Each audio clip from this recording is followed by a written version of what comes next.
Okay. Welcome to our Theological Institute. We've been unpacking Father Lawrence Boat's book on the Old Testament, or as I prefer to say, the Hebrew Scriptures. Reading the Old Testament, we remember that the term that we use to be more inclusive of our Jewish sisters and brothers, the Hebrew Scriptures. Remembering what language were they written in? In Hebrew. Last week we studied the patriarchs and the matriarchs. We remember the stories of Abraham and Sarah. Okay, I gotta go. I'll Rebecca, make this Jacob church and meeting. Rachel and Leah. That Yeah. brings us this week I'll to talk to you the later. Exodus Thank you. story.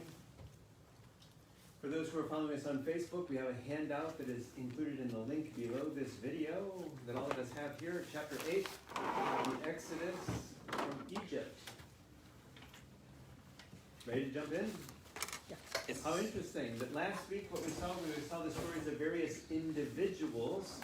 Beginning this week we start talking about a people, plural, the Israelites. Right? Before we were talking about Abraham and Sarah, individuals. Isaac and Rebecca, Jacob and Rachel and Leah, individuals. Now we start coming up with the term Israelites, those people who are the children of Israel. Remember Israel, of course, being another name for whom? Jacob. For Jacob. Jacob, after wrestling with God, received a new name or a nickname, Israel. So the people of Israel, the 12 tribes of Israel, then were the various sons of Jacob. Remember the 11th son, Joseph, was the one who, according to the story, got them into Egypt. Joseph, sold into slavery in Egypt, a big drama developed around him. All of the brothers eventually ended up in Egypt as well. Their descendants now in Egypt, actually when you think of Egypt, the map of Africa, the northeastern part of Egypt, which is nearest the Middle East, that's going to be the part where the Israelites now find themselves.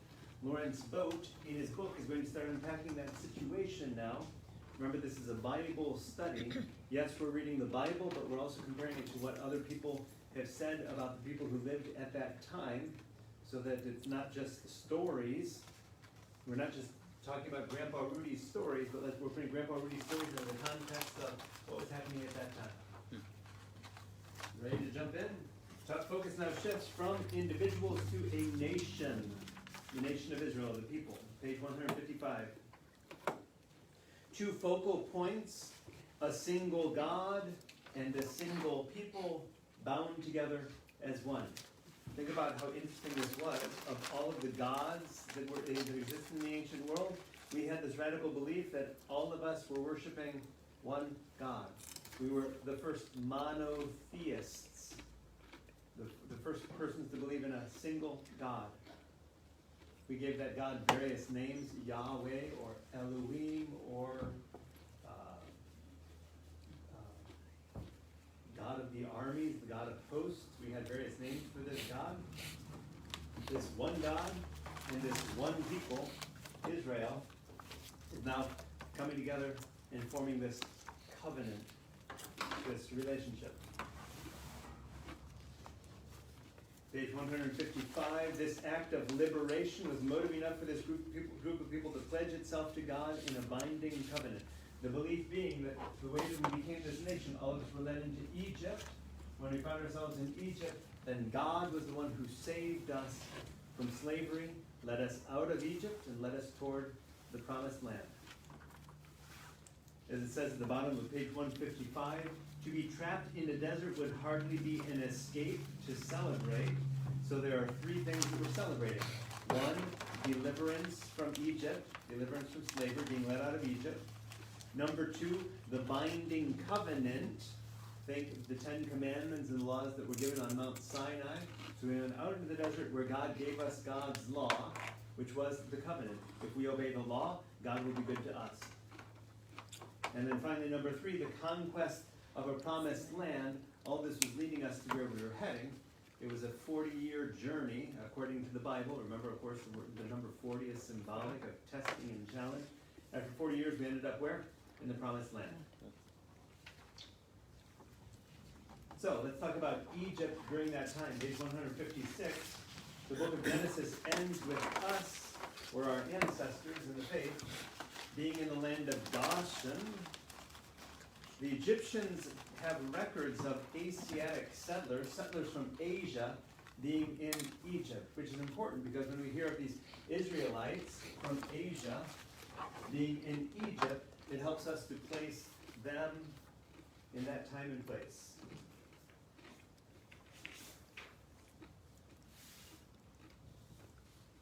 So if we look back at the map that we had last week, of course, again, Israel, the place, the Holy Land, you can see places like Jerusalem, farther north, the Sea of Galilee, the Dead Sea is a long strip there. We see on the left-hand side Egypt. So essentially, our ancestors are going to be making their way out of Egypt, and then they're going to be wandering for some time, 40 years according to the story, receiving God's law, and then being led up into what would be considered the Promised Land, the land of the Canaanites.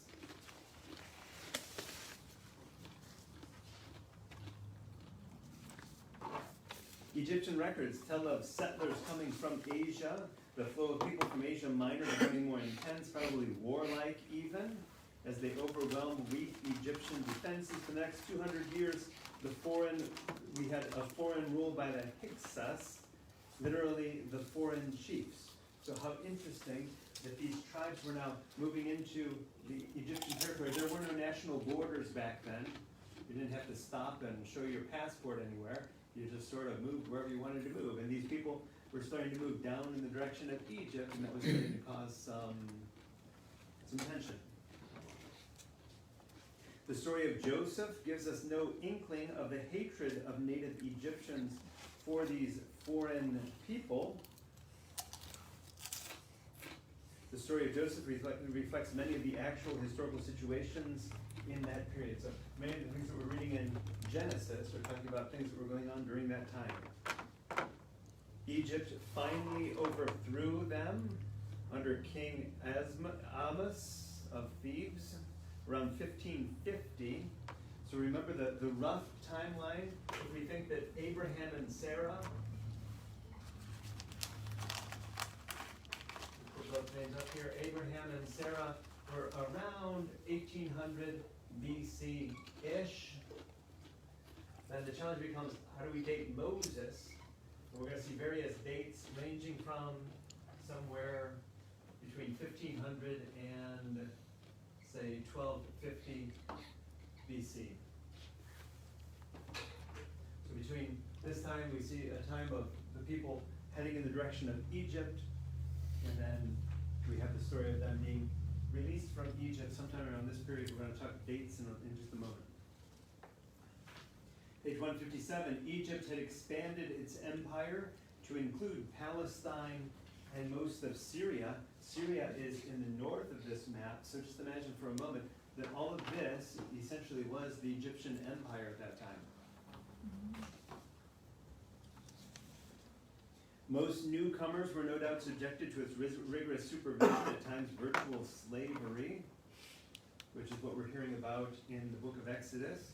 Prosperity for Egypt was matched by equal success in Palestine and Syria. Archaeologists reveal that there were some major cities at that time. Jerusalem was an established city. Jericho, Beth-san, etc. were flourishing cities. Egyptian rule was generally benevolent. The governor ruled from Byblos and from Beth-shan in Palestine. It was essentially what the Roman Empire did. You can't have someone ruling from afar, so that person had governors ruling different parts of the empire. On page 157, the strongest threat to Egyptian control, though, came from a new rival from the north, the Hittites, who are located in the central part of modern-day Turkey. Turkey is not even on this map. Remember, if we turn the map over, you get a sense of where Turkey is, the green country up above, right? So there was a new tribe, the Hittites, coming from modern-day Turkey, and now coming down into that area. They were expanding southward into northern Syria. Page 158. Pharaoh Amenephis IV. Now we're coming into the 14th century BC.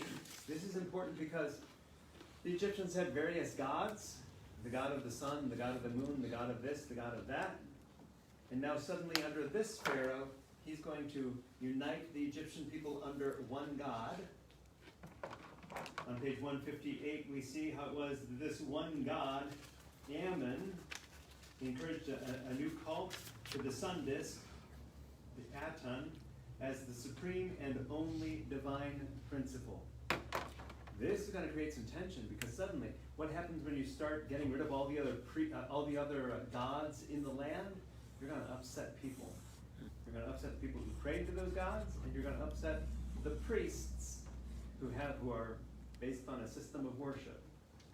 So we see on page 158 that is what happened historically when this Pharaoh tried to move the Egyptians from the worship of many gods to the worship of one God. There was certainly a large amount of pushback. He had erased from all the monuments the names of all of the gods. It says, unfortunately, his reign was too short to bring his reform to success, and the religion proved too cold and esoteric to be popular. What do you mean worshiping one God? What about these other gods that I've been praying to? Makes sense in the history of humankind, how it is that human beings, change is difficult for human beings. They held on to their old gods. So the attempt to destroy the name Ammon and to erase the plural word gods from any monument shows how it was that they were going in the direction of monotheism, didn't quite get there. But it helps to set the stage for this monotheistic religion now in the area. Where the Israelites are going to say, we don't worship many gods, we worship one God. Bottom of page 158, the short-lived attempt at monotheism must have affected the Egyptians profoundly. The priests of the temple and the rulers who succeeded Akhenaton wiped out every trace of the heretic monotheistic religion that they could find. Oh, think about that for a moment. When one pharaoh comes, says, let's get rid of all the other gods and just have one God. Others come behind him, the priests and the other rulers come behind him and say, oh, no, that pharaoh was a heretic. Let's erase all that he did and establish our pantheon of gods, our many gods again. Page 159, the heretic monotheistic king's ideas continued to permeate people's thoughts and in some small way even helped the Semitic settlers in the Delta, who are we talking about?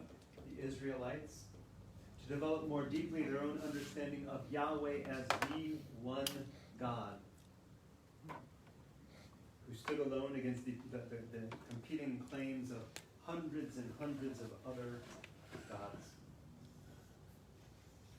Page 160, an important historical document, the Amarna letter that we have at that time tells us, it gives us a glimpse into the geography of that time.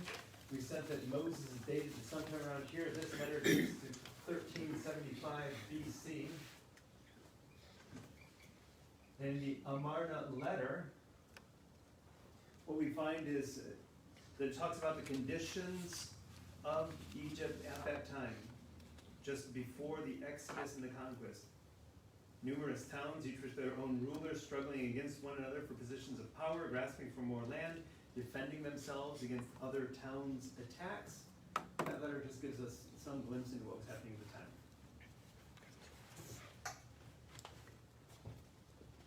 Egypt, page 161, needed a strong military force to keep order. About 1400 BC, Palestine presents a picture of a small walled city-states in themselves, and against rootless and landless bands who roam the countryside and hills, raiding where they could. It shows a weak Egyptian army bent more on plunder than protection, corrupt officials, petty rivalries, and a generous amount of anarchy. It's hard to rule an expansive land with all sorts of people in it, because people far away start thinking that they can rise up and cast off the rulers. That's happened in the history of the United States. That was happening in Egypt at the time with Israel. Page 162. Where do we date the Exodus? Two suggestions when we start unpacking possible dates for the Exodus. One theory is going to take us in the direction of somewhere between 1450 to 1350 BC.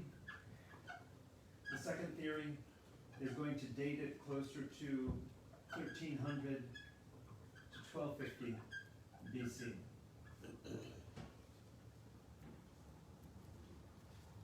I don't mean to be talking about it as if it were a historical event, but what's happening is that in the Bible, Grandpa Rudy is telling the story as if it happened.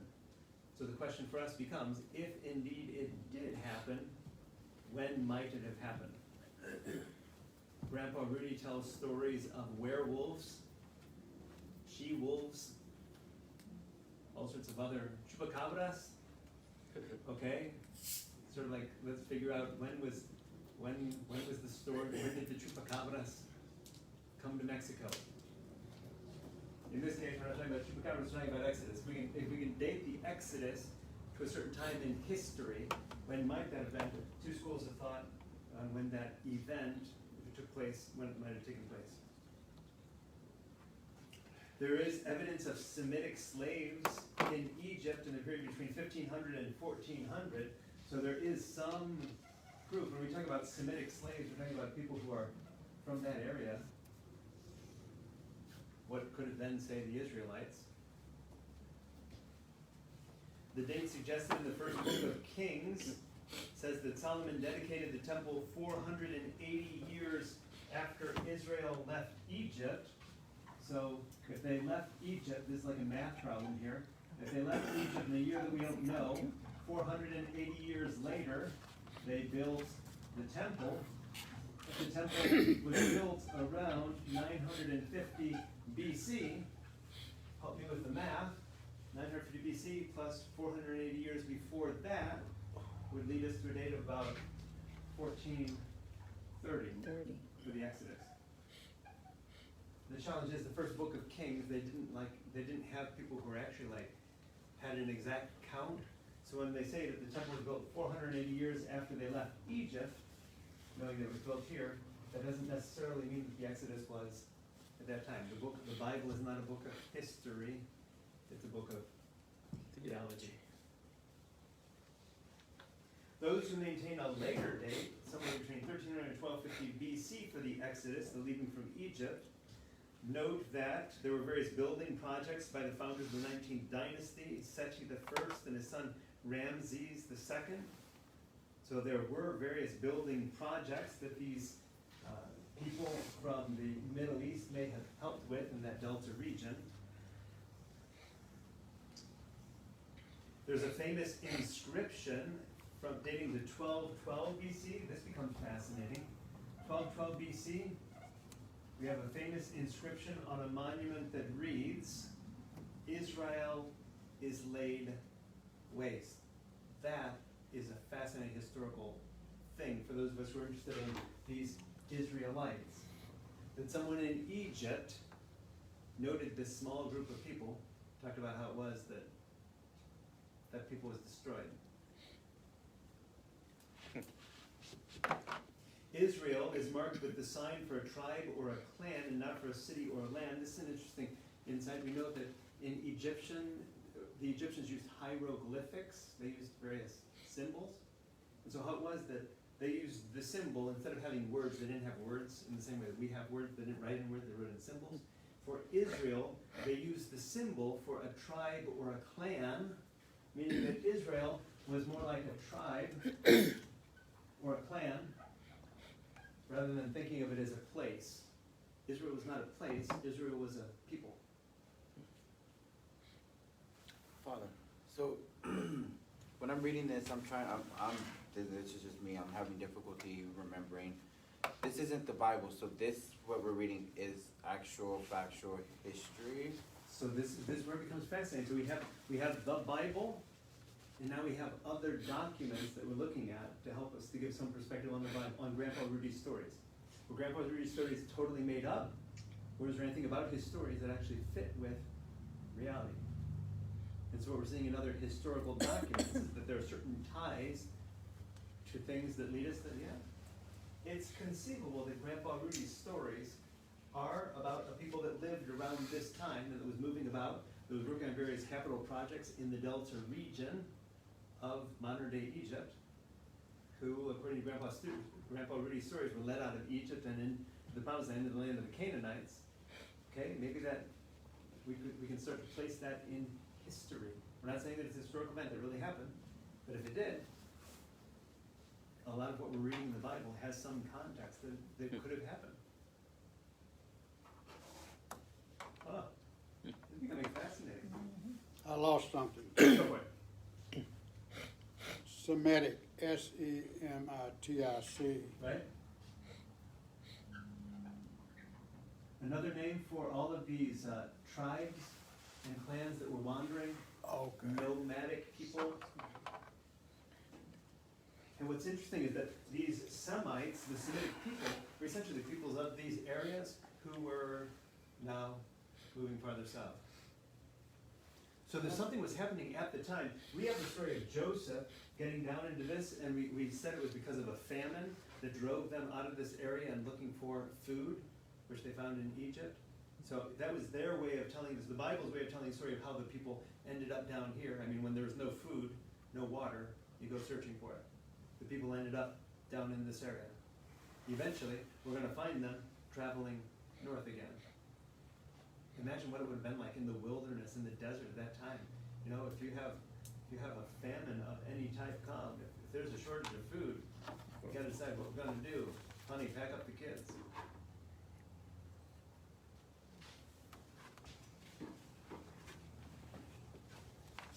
A date for the Exodus, maybe sometimes during the reign of Ramses II on page 163.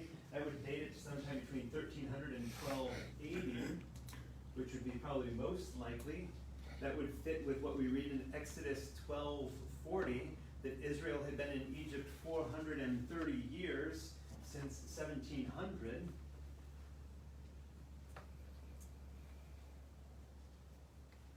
Page 163 at the bottom was fascinating again. As Stephen notes, there are various historical documents that we're looking at that have nothing to do with the Bible. But they're talking about things that we find in the Bible. In this case, it's the case of an Egyptian army chasing after runaway slaves. Now this becomes interesting because this is just an Egyptian manuscript that was written, it says, for schoolboys to memorize and to act out. Okay, boys, want to play a game? Okay, let's split into two teams. You're going to be the Egyptians, you're going to be the runaway slaves. Instead of playing cowboys and Indians, superheroes and villains, right? They played the Egyptians and the runaway slaves. So this is a historical document that we have of that, okay? Now wait a minute. You're teaching your Egyptian boys, history is telling us that there was a document that was meant for school children to learn about Egyptians and runaway slaves. What do we find in the book of Exodus? A story of Egyptians and runaway slaves. This is kind of cool, actually. Follow me? So Grandpa Rudy's stories are a great story, but when we start to unpack them, wait a minute. He couldn't have been making all of this up. There was probably something about it that was rooted in history. Because in history there are other documents that talk about runaway slaves and Egyptians chasing after them. Huh. Brings us to page 164. Fascinating dynamic that we see here of Israel always defining itself in contrast to the ways of Egypt. So we have Israel and Egypt, and it's sort of like this struggle going on between the two. The book of Exodus, page 164, is divided into 5 main parts. First part is going to talk about the childhood and the call of Moses. Second part, the struggle, Moses' struggle to free the Israelites through a series of plagues, climaxing in the Passover. Passover, again, the first full moon after the spring equinox. Okay, it's going to be the Passover. Number 3, the third part of Exodus, the escape out of Egypt and the journey through the wilderness of Sinai, purportedly for 40 years. Number 4, the giving of the covenant and its laws, the 10 commandments and the first rules that Moses got when he went up Mount Sinai. And then finally, the 5th part of the book of Exodus, the instructions for building the ark and the tent of meeting. Remember, this was a group of people who were wandering through the desert. So the question becomes, as we're wandering through the desert, whose turn is it to carry those dang heavy stone tablets? Moses, could you not have written them on anything else? Right? And so according to the story, how did we carry the stone tablets with the law written on them? That was where we had a wooden box made of acacia. So imagine for a moment a box with holes on it, where suddenly we were putting the stone tablets into that box and carrying them around with us. Take 4 men. It would probably take 4 men according to what we've drawn here, depending on how heavy they were. 2 to 4 men. Well, after a while, when you're walking, it That's, wears you out. that's why stone, Moses. Could you not invent paper? So they're carrying these around. We've all seen Indiana Jones and the Temple of Doom. What are they looking for? They're looking for the Ark of the Covenant. They're looking for that box that was carrying the 10 Commandments. Looking for the other 5 commandments, the 15 commandments. looking for the other 620, 630 actually. I hope they had wheels back then. The chariots had wheels. So we have stories of The chariots. chariots did. Yes, we have stories of chariots. They didn't, obviously these Semitic people used to walk around the desert, and it makes you wonder, did they have any wheels? Did the Egyptians have their chariots? We certainly have, we have no story of there being any wheels for the Ark of the Covenant. The Ark of the Covenant is significant though, because if it is carrying the tablets with the 10 Commandments, and Aaron's staff, and some manna, and other relics, that was the closest that we had to God. It was sort of like modern day relics, right? These were, in that box were believed to be the things that were important in our story. God gave Moses the 10 Commandments, they're in that ark. What's fascinating is that in the history of the Bible, we don't know what happened to the Ark of the Covenant, which is why Indiana Jones can play on that theme of Indiana Jones looking for the Ark of the Covenant in the Temple of Doom. So the Israelis were the slaves. The Israelis were, we might say the slaves, certainly they painted themselves as slaves. They couldn't have a horse, they couldn't have wheels. Presumably as slaves, they didn't You know, have when the you're a things that slave, the you- Egyptian, yeah, They don't want you to even there think. you go. They would have had to have stolen a chariot or two. It seems.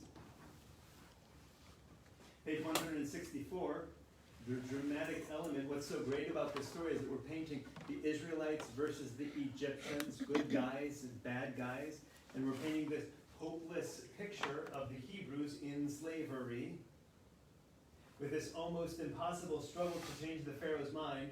The Pharaoh just will not let us go. The power of Yahweh, God comes and says, well, if you're not going to change your mind, I'm going to send a plague.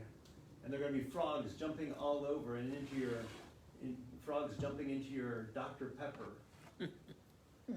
And then Pharaoh says, okay, you can go. And then he changes his mind. No, wait, I just changed my mind. You can't go.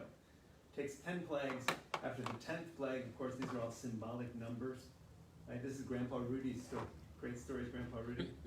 After 10 plagues, Pharaoh finally says, okay, I'll let you go free. We start running for the border, and Pharaoh changes his mind Never again. mind. Oh, wait a minute, changed my mind again. Chariots, call the chariots. And we run off after them.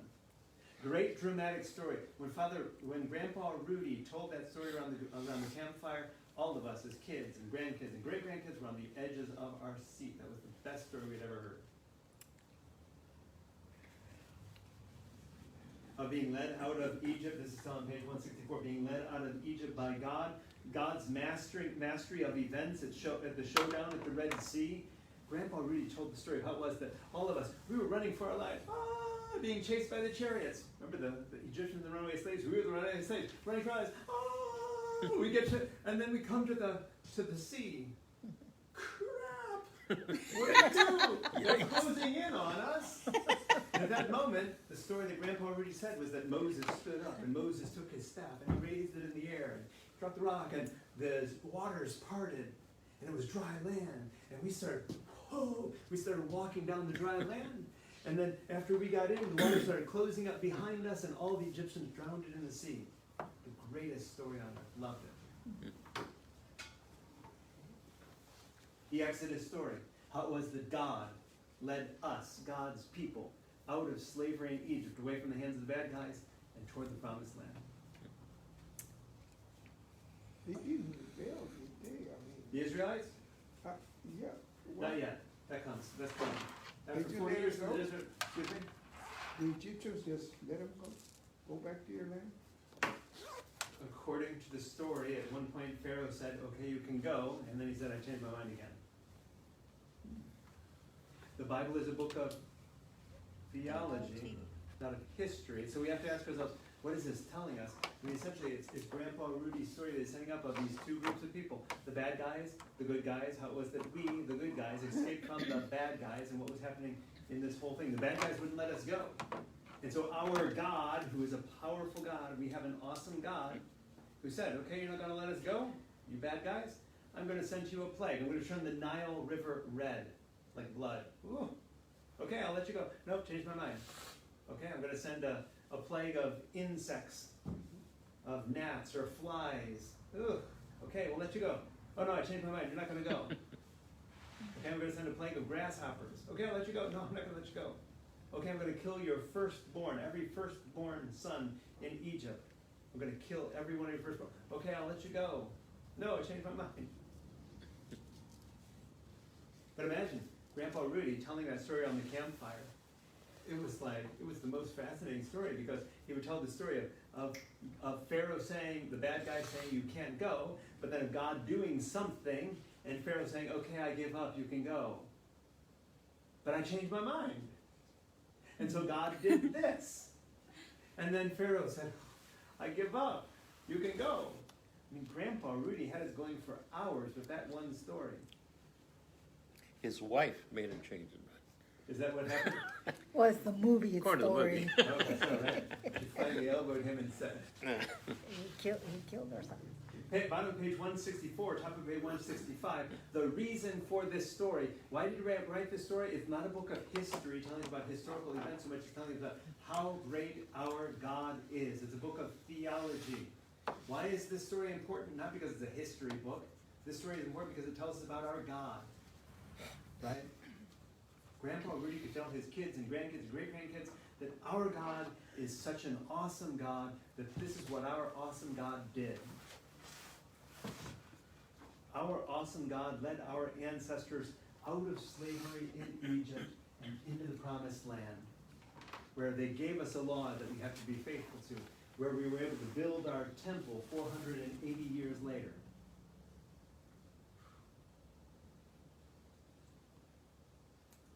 Top of page 165.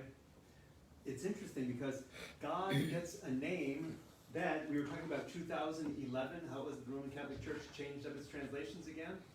We are still using the second edition of the Roman Catholic Rite, which in the Holy Holy says, Holy, holy, holy Lord, God of power and might.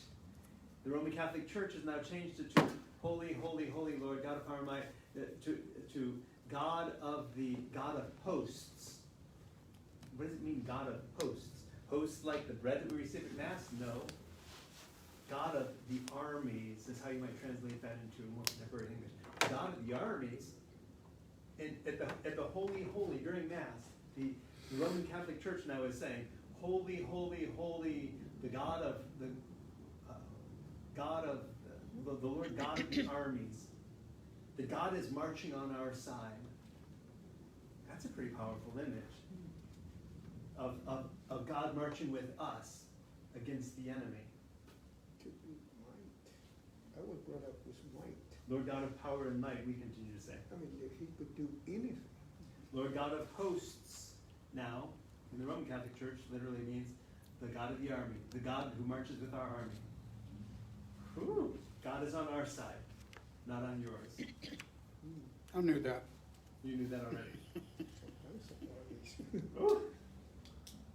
And we see that, page 165, in Exodus chapter 15, which is the song of Miriam. Who is Miriam? Moses' sister. According to Exodus 15, there's a poem or a song that's put on Miriam's lips that after we escaped, Miriam led us in singing this song. Sing to the Lord, who is gloriously triumphant. Horse and chariot he has cast into the sea. Last line, the Lord is a warrior. Our God is fighting with us. Or as the contemporary song goes, our God is marching on. Glory, glory, hallelujah. Our God is marching on. A great Civil War song about how it is that we're marching into war, but we're not alone. Our God is marching with us. Glory, glory, hallelujah. Our God is marching on. But that was the North, right? I don't know enough of the history of that song. I have to look that up, or I mean, we'll have to look that up. I was brought up thinking that because they had a conscience to let slavery. God was on one side and not the other. What side it was on, I don't know. Probably both sides thought that. Yeah. Let's just be honest. But we're the ones telling the story. History is always written by the winners. We need to recognize that. History is always written by the winners, which is why history is often told from a male perspective, unfortunately. Right? It's the people who win. Who, in this case, the Israelites. And what makes it fascinating is that the Israelites were writing down these stories at a time when those other Semitic people were not. The Akkadians were writing down things like we were in Israel. Father Libardo has a theory. If you want to be remembered, you need to write. So His theory is the reason that the Israelites are remembered is because they wrote. the Book of Miriam, is that actually written by her, or is this another synonymous book? That is such an excellent question. So it is attributed to her. The challenge that we have, I think, is that we'll never know. Grandpa Rudy told the story of Miriam and said that Miriam said this. As a scientist, I don't even know if Miriam existed, but I don't know if that's important. What's important is not the history, because it's not a book of history, but it's the theology. That it's a story about our God being so great that God led us through the waters, and after that event, there was someone named Miriam, Moses' sister, who said, "Hey y'all, I've just thought of a song. Let's sing it together." Jordan, thoughts on that? So Moses was an Egyptian. Moses was an Egyptian? We haven't gotten quite there yet. Hold that thought, we're gonna be right there. Jordan? It just seems strange that they would, because women really didn't know how to read and write back There then. you go. And so? So it just seems strange that she would have written a book for the Bible. There you go. And it doesn't say that she wrote it necessarily. Yeah. So much as this is the song that she sang, Let's say, yeah. according to Grandpa Rudy. Someone wrote down what it is that she purportedly sang. The lyrics. And it could be pseudonymous, to go back to that word, right? It's probably someone else writing something and attributing it to her, right? Instead of me taking credit, I was the composer, but instead of me taking credit for it, because they'll never remember me, we'll say it was written by Moses' sister. It's a book of theology. Our God is so great that after we got through the waters, we all sang this song together that we attribute to Miriam. Our God is a warrior, marching with us. Our God is marching on, and we're marching with God. Page 165, we're going to come to Mario's question. So Moses was Egyptian. We're going to come to that in just a moment. Page 165, the Exodus story begins with the enslavement of the Hebrews in Egypt and how one child escaped to grow up and lead his people to freedom. That child was Moses. He grew up with first-hand knowledge of both Canaanite and Egyptian practices. Why? Because he was actually Canaanite. He was Semitic. He was from these tribes of Israel, according to the story. But he was growing up in Egypt, so he was bicultural. The charming tale, page 165, it's the charming tale of how he was set adrift in a boat among the bulrushes, or basket, among the bulrushes, among the reeds, and rescued by the princess of the Pharaoh's own family. But Grandpa Rudy's story is just striking, because I'm not sure that Grandpa Rudy made that up. I think he heard it from someone else. Sargon, we've heard that name before, bottom of page 165. There was a story of a king Sargon, written somewhere around 2300 BC. We had already been telling with Grandpa Rudy, we've been telling that story for 1,000 years by the time you were telling that story about Moses. We were telling the story of a boy put into a basket, sent down the river, who was raised and who became a great leader. We told that story for 1,000 years, Grandpa Rudy. Catch that? So Grandpa Rudy's story was great, it just wasn't original. What did it historically happen? The Bible's not a book of history. It's a book of theology. God is so great that even when God was threatening the lives of certain people, one woman who had a baby wanted to save her baby, so she put him in a basket in the river among the reeds, and God took care of that baby. That is how awesome our God is. Our God is an awesome God.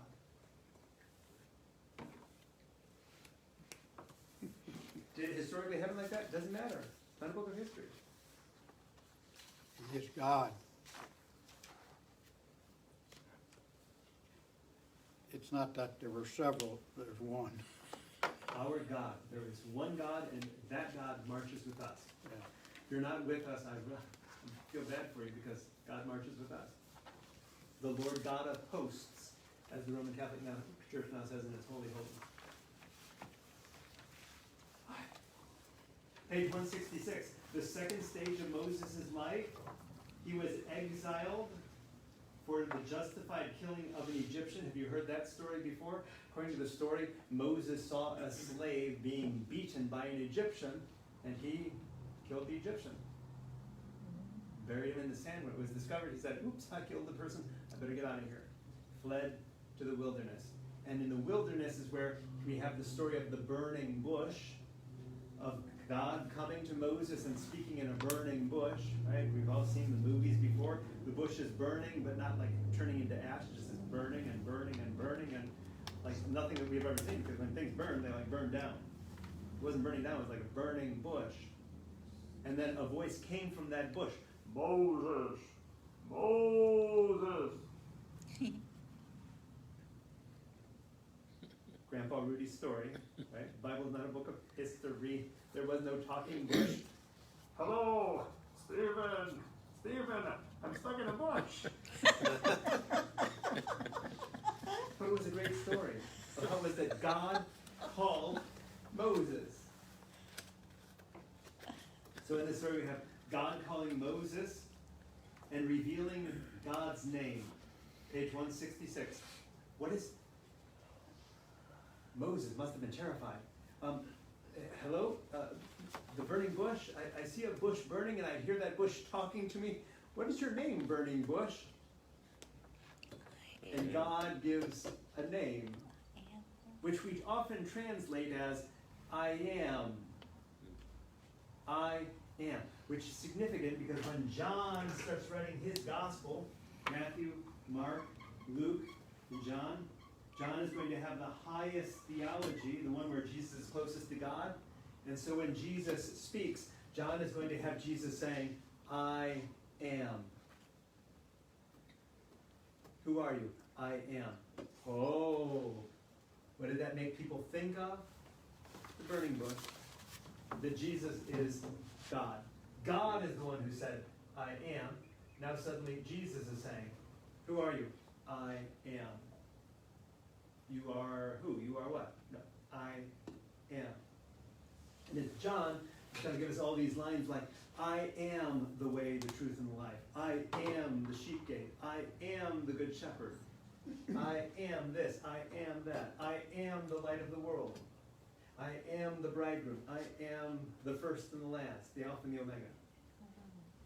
For the Jews, that was significant. When you say I am, God is I am.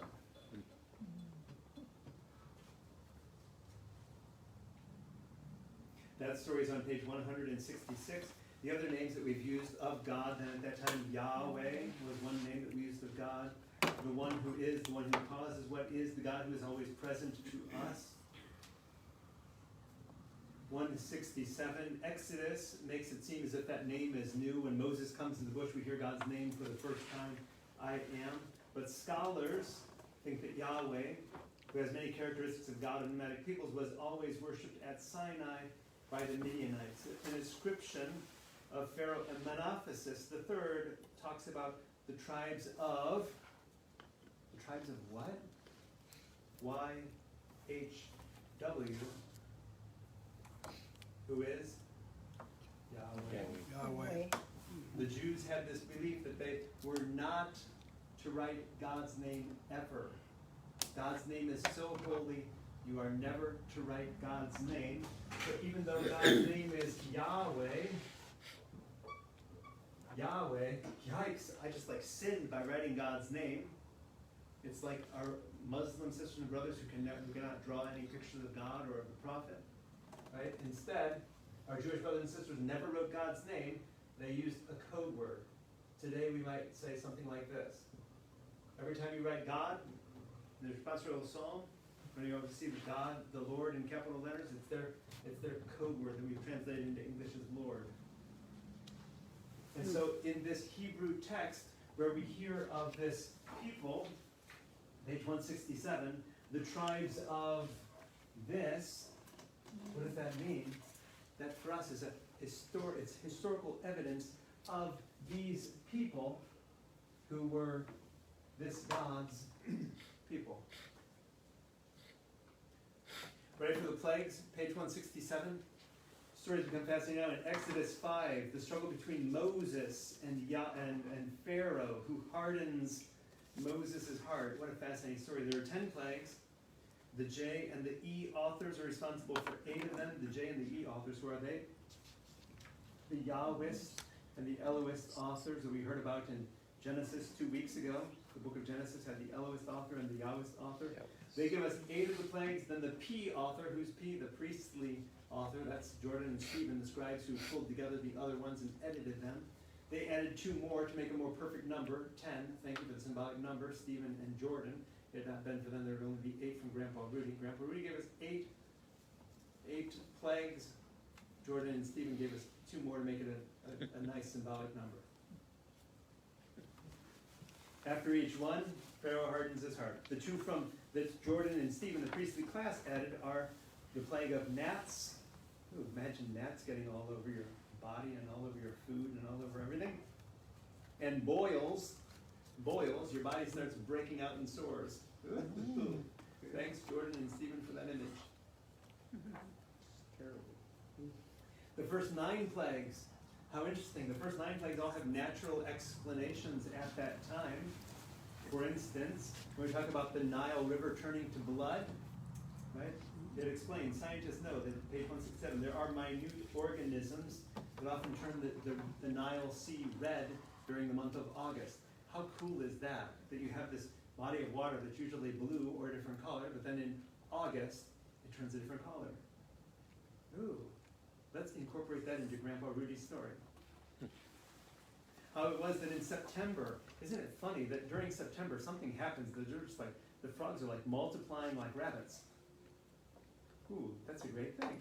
Let's add that to the story. Grandpa Rudy's story. There were just frogs jumping all over. Until Pharaoh said, stop, enough. Flies, gnats, etc. So 9 of the 10 plagues are natural things. Page 168. The 10th plague, that was a real winner. Grandpa Rudy ends the story of the plague by saying the last plague was God, our God, the God who marches with us, saying, I will kill the firstborn child of every household. What a cruel God, Grandpa Rudy. What are you teaching your kids and grandkids? But it tied into the story of the Passover, because according to the story of the Passover, there was something that we could do so that the angel of death would fly over our house. We're going to kill a lamb. What are we going to do with his blood? Put his blood on the door. Put his blood on the doorpost. The angel of death is going to come ready to kill our child and see the blood and say, oh, well, I'm just going to skip that house. We'll go on to the next one. A great story, Grandpa Rudy. What a great story, right? For whatever reason, the angel of death saw the blood and said, okay, I'm just going to skip that house. But, how interesting. Scientists, historians, anthropologists see how it is that Grandpa Rudy's stories tie in with other things that were happening at the time. We're on page 168. How it was that there were certain rituals by the ancient people, for instance, the killing of a lamb and putting its blood on the doorpost, a supper with unleavened bread and bitter herbs, the sheep herders at that time, shepherds, the sheep herders at that time had a right of killing the newborn lamb and using its blood to drive away evil spirits from the tribe. Grandpa Rudy, in anthropology we call this syncretism, simply meaning Grandpa Rudy did not make this up, he stole it from the sheep herders who did this. There were sheep herders who killed the firstborn sheep, put the blood on the doorpost, that kept the evil spirits away. Grandpa Rudy took all the same events, killing the lamb, put the blood on the doorpost to keep the evil spirits away, but he turned it into his own part of the story. Another one. The second is of a farming village ceremony of ridding the house of old yeast. We all know what yeast does. You put some yeast in dough and what happens? Rises. It's magical. It's absolutely magical. So once a year, for the Feast of Passover, we cleaned all of the yeast out of our house, get rid of all that stuff. It's that scary, magical stuff that is yeast. And on the Passover, we're just going to eat unleavened bread. Grandpa Rudy told the story. We were getting ready to leave so quickly that we didn't have time for the yeast to rise. And so as part of that ritual every year, we have unleavened bread with no yeast, which is pretty flat. Think of the hosts that we use at Mass, right? And so once a year, we clean our houses of all yeast, and we have unleavened bread as part of that. Grandpa Rudy used that in his stories as well. And said, kids, he always had, every year when he did it, he had the youngest child in his family ask the youngest great-grandchild, Great-Grandpa Rudy, why do we do this every year? That's what the Jews do today, right? Our Jewish brothers and sisters, they always begin the Passover with the youngest person saying, why do we celebrate this night? What makes this night so special? And one of the elders, in this case Grandpa Rudy, says, I'm so glad you asked that question. This is why we do it. We remember this story. When our ancestors were in slavery, and God sent plagues, and God killed the firstborn of every house. But no, we put the blood on the doorposts, and the angel of death passed by us, like the sheep herders did. And we cleaned our houses of all the yeast, and we ate unleavened bread, like the farming villages did. And then God set us free, leading us out through the sea and into the promised land. The miracle of the Red Sea, page 169. The Red Sea, but we realize that translation is actually a mistranslation. It's not the Red Sea, even though we now know it as the Red Sea. It was the Reed Sea, the Sea of Reeds. Reed. The Reed Sea, or the Sea of Reeds. But then when we came to the Septuagint, when we translated the Bible from Hebrew to Greek, whoever translated it translated reed as red, so it's no longer known as the Reed Sea. Moses going through the Sea of Reeds, but instead Moses went through the Red Sea. Okay, that's what it is. Mistranslation. Not the only mistranslation in the Bible.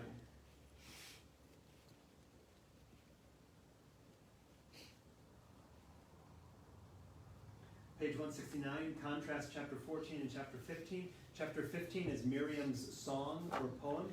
Chapter 14 is prose. There are differences. Chapter 14, for instance, emphasizes the role of the pillars of cloud and fire leading the people, going in front of the people and behind the people. It emphasizes the east wind that cleared out the dry land in the middle of the sea. It emphasizes the Israelites passing dry shod through the water, which then closed on the Egyptians. A miracle. Page 170. It's important to remember that ancient people depended on oral storytelling around the campfire at night, which almost always magnified the details and the accent of heroic aspects. The Bible is not a book of history. The Bible is a book of theology. Grandpa Rudy is not trying to tell us history. He's trying to tell us about God. The miracle is only in the timing of such events. A refugee band such as Israel just does not escape the power of the Egyptian army unless God is marching with them. That's the importance of the story. Our God set us free. Our God led us through the waters. Our God led us through the wilderness. Our God brought us into the promised land. Do you notice this story is all about our God? Message. Page 170, Exodus 15 is an ancient poem, perhaps the oldest poem in the whole entire Bible. It celebrates the victory of God at the sea, but continues its references even up to the conquest of Palestine when we go into the Promised Land. The poem is placed after chapter 14, the prose story, to act as a summary and a song of thanksgiving for what God did for us at the Reed Sea. Okay, we've come through the water. Ready to talk about the desert? On page 170, our trip through the desert. If before we start going into text here, let's just take a look at the picture, since we all like pictures. Page 171, right? Imagining, for instance, where Egypt is, okay?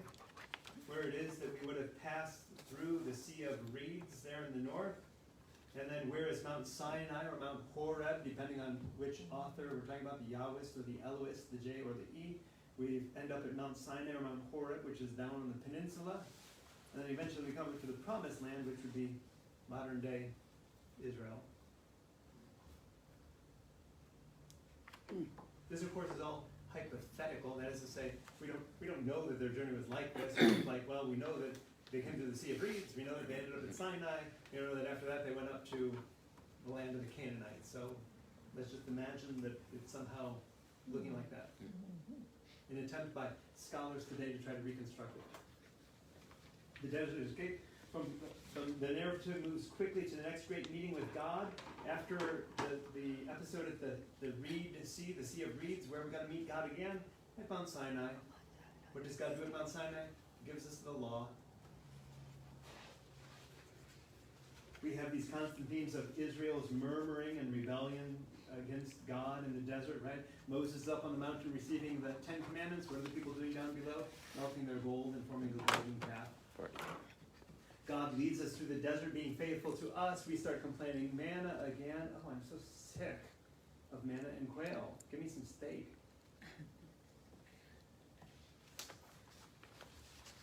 Page 171, Exodus 12:38 tells us there were 600,000 men, not counting the women and children. What?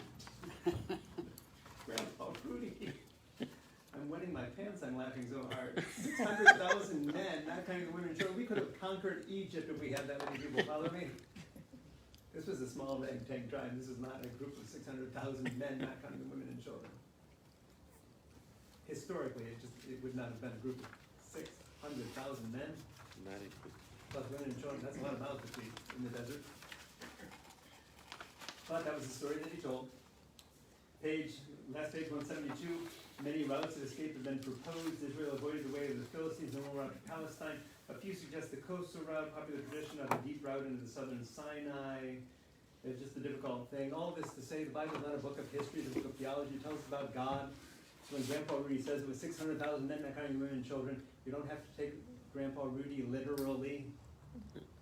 But he was trying to tell us how awesome our God is. And that's the important part of the story. If we were 600,000 men, not counting the women and children, as it says in the bottom of page 172, no army could have stopped us, not even the Egyptians. We just would have, instead of running toward the Red Sea, screaming all 600,000 men plus women and children, we just would have turned around and said, come on, make my day. I'm going to pause there. Any questions, comments, opinions, thoughts that come to mind when we hear these stories? Mario? I do believe there were famine, for example, the evolution of bugs and viruses, etc. That happens. The evolution of viruses? Yeah, that's true.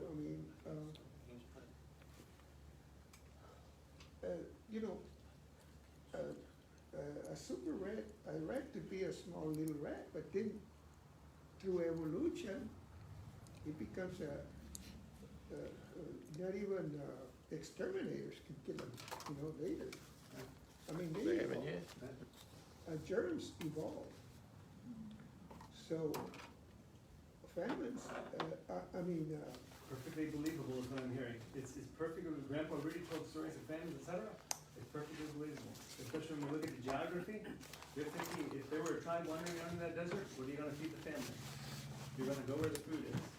You know, during the Black Death, you know this, right? that During the Black Death in Europe, some people started blaming the Jews because they had cats. They had cats in the house, and the cats would kill the little mice. And but they said they caused the whole plague, the Black Death. So there's always somebody blaming somebody else There you go. for Always someone blaming someone else, and the person who's blaming is always the one who's a right, group of right? people. You a see it neighborhood with group of- siblings, when brothers and sisters fight, he did it, he started it. Right? Human beings are fascinating things. We think that we are so evolved and yet still so primitive. But back to Moses. Uh-huh. Well, Moses, even though he probably was an Israeli or a Semi. from that tribe, There you go. yes, but he went into that culture. And the Egyptian who was raised The in Egypt. Egyptian culture was ahead. These people were just wandering around, like from place to place. So he benefited from being in the right place. Certainly And did. I can see the children that are coming right now here. They're looking for a place that is safe and they can benefit. They're already suffering so much. So when you're down, you wanna go to a better place where you can get a better chance of life. I'm almost hearing, Mario, that it's almost like you could relate the words of the Exodus, how we're preaching on the Exodus, how it is that migrant children today, I'm hearing you say, migrant children and migrant families, coming from a place of despair, a place of suffering, could come to a place that they consider the promised land, and it could reflect the story of the bicultural Moses, who was a little Israelite kid raised in Egypt. God continues to do awesome things today, even if that's through migrant children and migrant families. And the receivers, they do have a conscience. Like right now, a lot of people wanna help.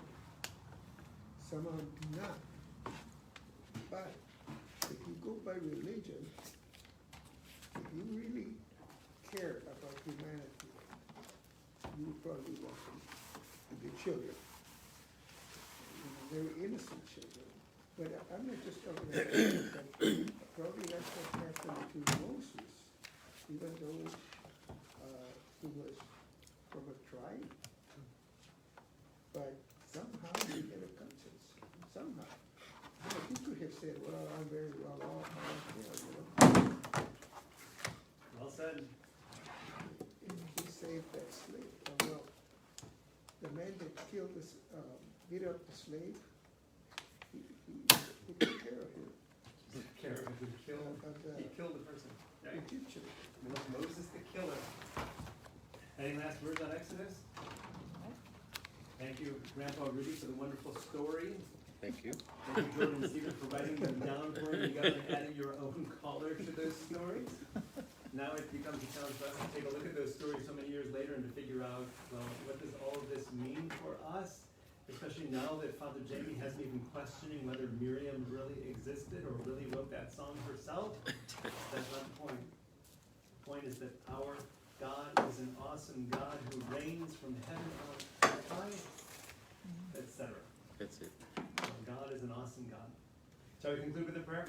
Glory be to the Father, and to the Son, and to the Holy Spirit. Amen. As it was in the beginning, is now, and ever shall be, world without end. Amen. All join us on Facebook. Thanks for joining us. We'll be back next Wednesday. Have a great night. See you when